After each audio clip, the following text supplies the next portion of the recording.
Hello everyone! Today it begins. Welcome to the Path to Math Mastery.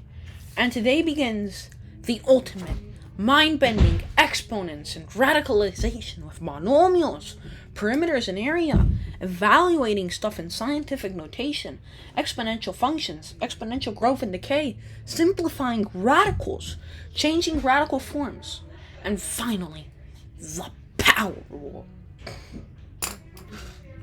Yes, this is a great lesson, but today we embark on it together. So, we already know what a monomial is, so now we're going to add them. So, we've got the monomial, as I was saying. We have the monomial. Our monomial is going to be, what's our monomial going to be? Let's put 2x, and then we're going to put to the third power. And since this software is so dumb, we just do third power. Right, to the third power, minus, or should I say plus 6x to the third power. So what's our answer? Well, what we're going to do is we're going to combine like terms. That means we're going to combine this 2x to the third power. We're going to combine this with this. So when we add or subtract, we never want to change the exponent. So this, what we do is we add the number together. So 2 plus 6. So that would mean we get 8x to the third power. And that's our answer. Let me give you another example. Let's say we've got 8x to the 7th power minus 2x to the third power plus 9x to the 7th power. What would we do here? Well, here the like terms are being separated. As you can tell, we wouldn't do minus 2x3 because the exponent is clearly different. As one can tell, the exponent of a 3 is different to this, or a 7. So these are like terms, right? The 8x7, this is a like term. So we get 8x to the 7th power plus 9x to the 7th power means we get 17x to the 7th power plus, or it's actually minus 2x to the third power. And as you can tell, this is just very adequate graphing, right? Best graphing on earth. Don't lie to me. So this, we solved it. Now we're going to do another one.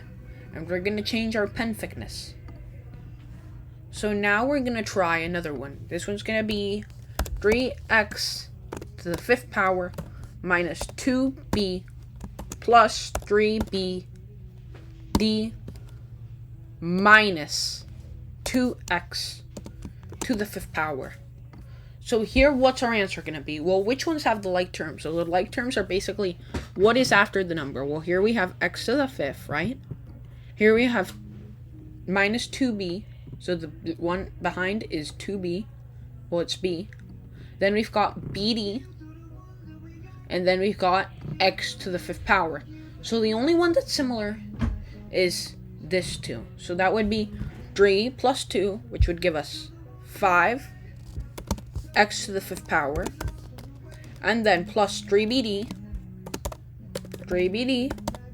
minus 2b. So we keep everything the same. We just combine things we can combine.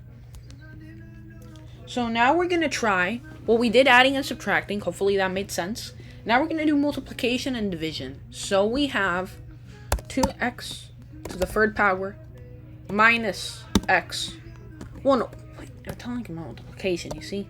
Times 6x to the 8th power. So with multiplication, we're just going to distribute. So here we do 2 times 6 is 12, right? But now we're multiplying the exponents. Here we get x to the 3. So we have x to the 3, right? And we're multiplying it times x to the 8. When we multiply exponents, it's adding. Because think of it like this. Let's say we have 2 to the 3rd power. And then we're going to multiply that times 5 times 2 to the 5th power. So if we solve 2 to the 3rd power, we would get 8. But if we solve 2 to the 5th power, we'd get 32, right? And then 8 times 32 would give us, let me just check, 32 times 8 would give us 256, right? But, if we multiply the exponents together, so we get 2 to the 3rd power times 3 to the 5th, that would be to the 15th power. So we get 4 to the 15th power. And the first power would be 4, the second power would be 16, and then the second power would be 16, right? And then the third power would be 64, and then it would be 256 and 512, and yeah. So what we do is, instead of doing that, what we do is we add them together. So we get 12x to the 11th power. Because we multiplied the numbers, and then instead of multiplying the square roots, or not the square roots, the powers, we're adding them together. So let's try another one. We have 8x cubed times 2y 3x5. So what's our first step? 2y, okay. We get 8x to the third power times, see, we should use parentheses, times 2y to the third power times x to the 5th power. So I'm actually, since this is getting confusing and the powers might look like real numbers, what I'm going to do actually is edit this. So we're going to put 2y, and then we're going to put a real 3. So we're going to add a little 3, right? A 3. And then we're going to add the x to the 5th.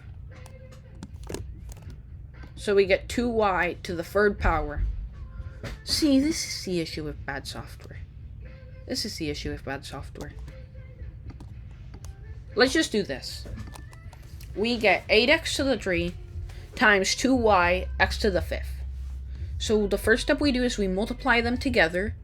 So that means we get, when we multiply this together, 8 times 2 is 16. And now we combine like terms. So as you can tell, there is no other y. That means we'll just keep the y as y. So if there's none on the other one, you just keep it how it is. And now we have x3 and x5. So what we do is we add them together, and we get x8. So that's our answer. Now we're going to do something else. Now we're going to do 2x to the 5th power over x to the 3rd. This is going to be, we are going to subtract, so this is actually 1x to the 3rd. So what we're going to do is we're going to subtract the exponents. So this means if it's 2x over the 5, and then x3, we're going to subtract 3 from 5. So that would give us 2x2.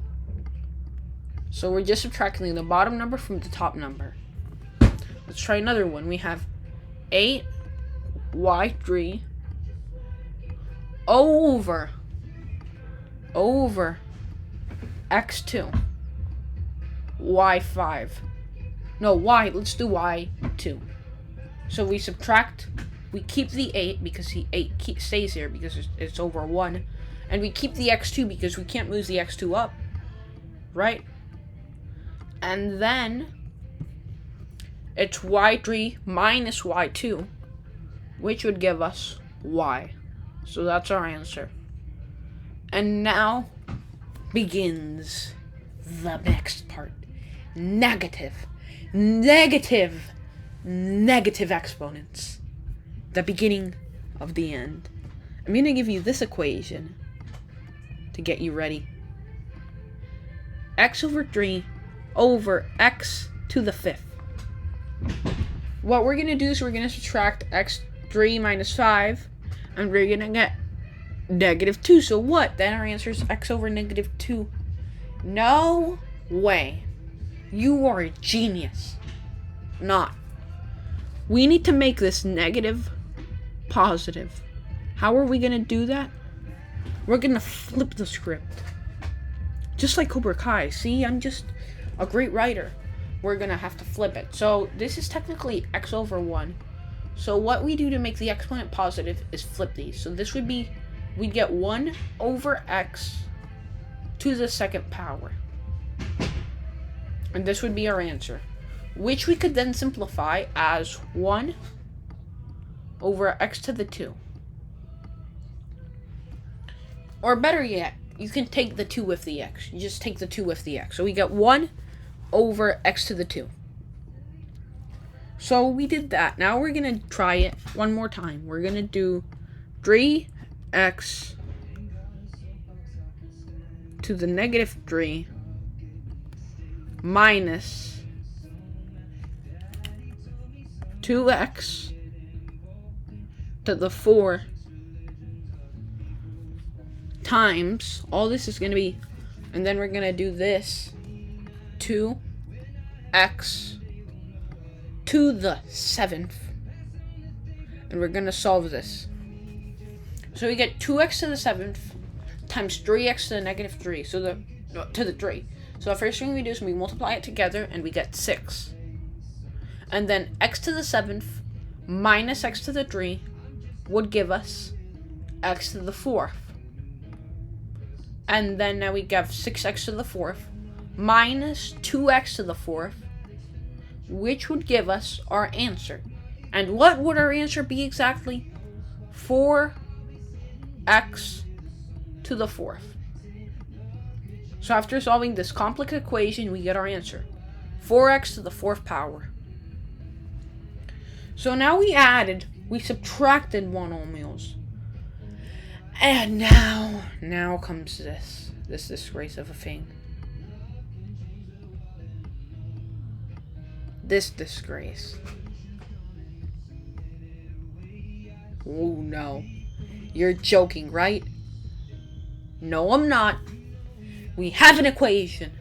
And now we're putting it to the second power. The full equation. What we do here is we do 3 to the second power, which would give us 9, right? And then we've got x to the negative 3. So what do? We just multiply, right?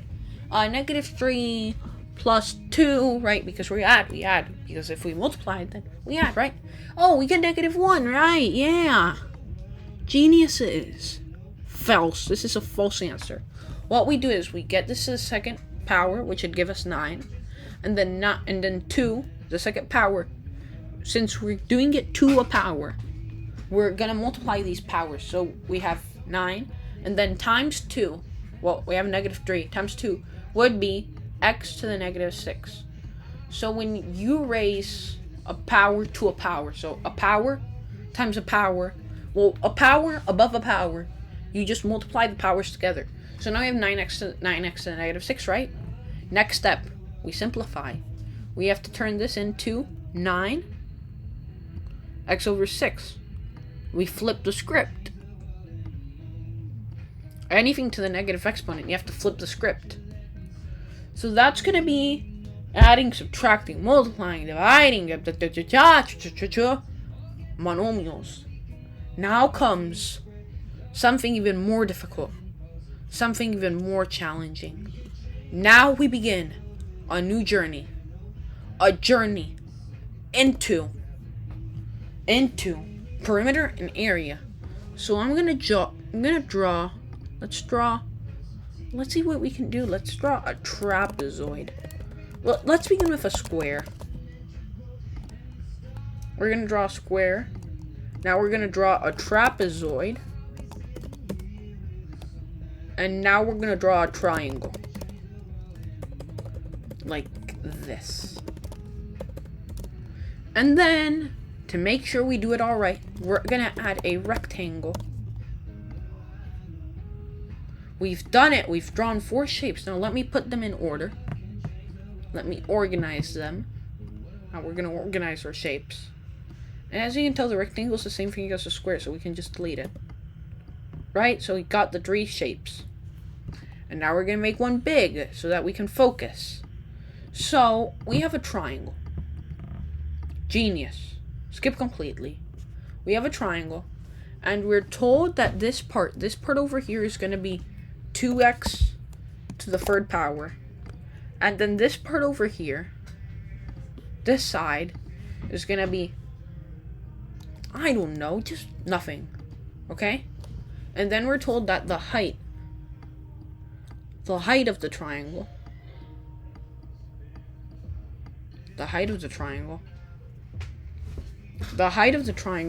we're told is the height is gonna be, I don't know, 5, let's do x to the 7th power.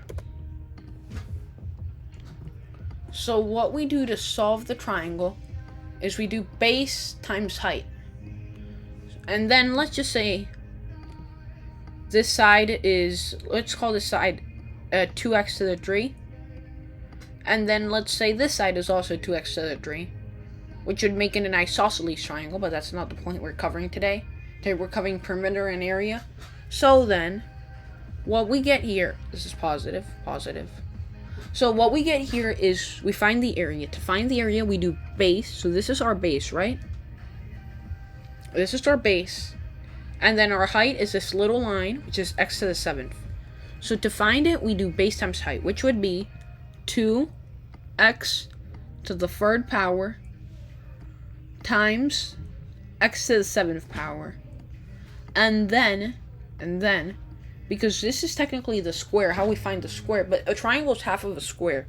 So we have to do this times 1/2.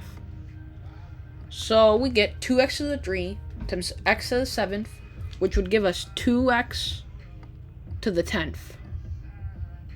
Okay? And then 2x to the 10th times 1/2 gives us x to the 10th.